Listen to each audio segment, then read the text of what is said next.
Ayan, magandang gabi po sa inyo lahat. Ito po si Sayaka Katsunuma, ang batang na-liver transplant. Ang sakit po niya yan ay biliary atresia. Pero sa awa ng Diyos ay ngayon po ay malakas na siya, magaling na. Nung 3 months po yan ay nag-bypass po yan. Tinanggal yung abdo niya pero hindi po siya nag-function. Tapos after 10 months, liver transplant na siya, inoperahan na siya. Kumuha sila ng 20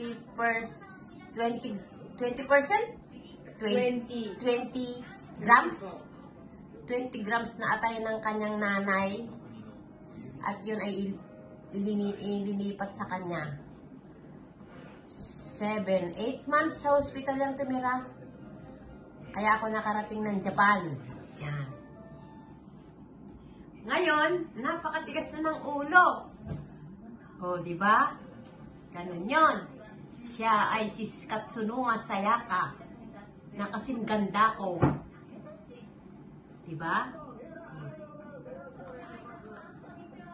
Di ba, Sayaka Katsunuma? Kaya ikaw, kailangan inumin mo yung gamot mo sa tamang oras, kumain ka sa tamang oras, matulog ka rin sa tamang oras. Ayun, habang buhay po yung gamot niya yan. Kaya hindi po namin alam kung hanggang kailan ang buhay niya. Pero ang Panginoon na lang po ang makapagsasabi yan kung hanggang kailan ang buhay niya. Nakakatakot ganyan? Hindi. Mabubuhay ka niyan ng habang buhay dahil ikaw ay naglilingkod sa Ama. Diba? Hindi pa po alam yun. Hindi yun. Oh, ganun po yun. Diba? Kaya,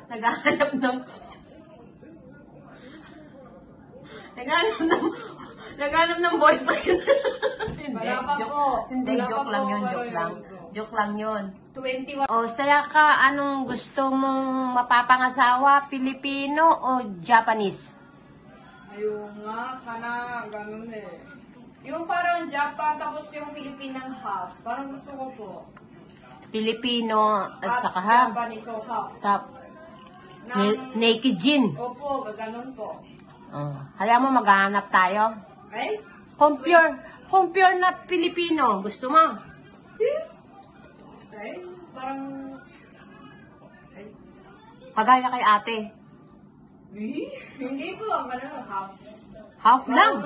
Marunong mag-Japanese, marunong mag-Tagalog. Tapos marunong din siyang English, tapos ang tangkad niya. Matangkad na pogi. Opo, yung puti daw yung... Yung maputi. Oo. Tapos, Tapos gwapo. gwapo. Opo. Ganon. Gwapo, maghanap tayo ng gwapo. Oh, sinong may pogi dyan na half Japanese daw?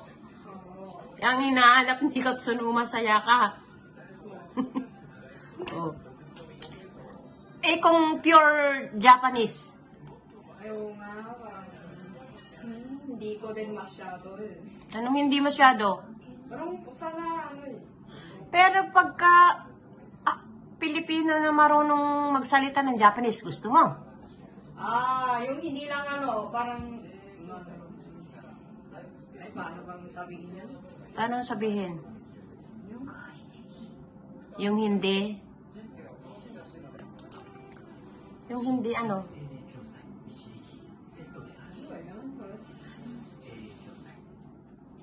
Ano nga? Hindi ako ano?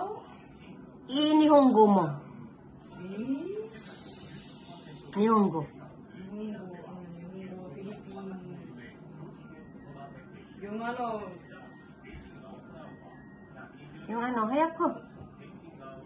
sa ano, dikakiru toki yan di. Ikakeron to ke. So, Yung pag lang. aalis sa bahay, Ano, pag umaalis sa bahay, ano? pumupunta palagi, lalabas palagi, tapos, Tapos? yung, Yung lagi kayo namamasyal. Oo. Ganon. oh, Eh, paano? 21 years old na siya ngayon, anong August. Oh. Ang hirap po yan pakainin. Hindi po kumakain ng pagkain natin, mga Pinoy, Pilipino na pagkain. Kinakain lang niya pala, sinigang, adobo, minudo. Wala nang iba. Pag pritong isda, ayaw niya, nangangati daw, ilalamunan niya eh. Oh, diba? Kaya ngayon naman, dalaga na siya, tigas na ng ulo, super tigas ang ulo. Hindi yan kumakain na kung gusto lagi, halos araw-araw yan nasa McDo. Gusto lang yan, McDo. Yan ang gusto niyan, pero kung tutuusin talaga, bawal sa kanya ang mga junk foods. Bawal din sa kanya lumapit ng yung kalapati. Bawal din po sa kanya ang grapefruits kasi umiinom siya ng gamot. Hindi daw magpa-function yung kanyang atay marami pong bawal sa kanya. Bawal magpuyat. Yan, salamat po sa iyong panonood. Maraming salamat po, Katsunoma Sayaka. Sayaka Katsunoma. Bye-bye.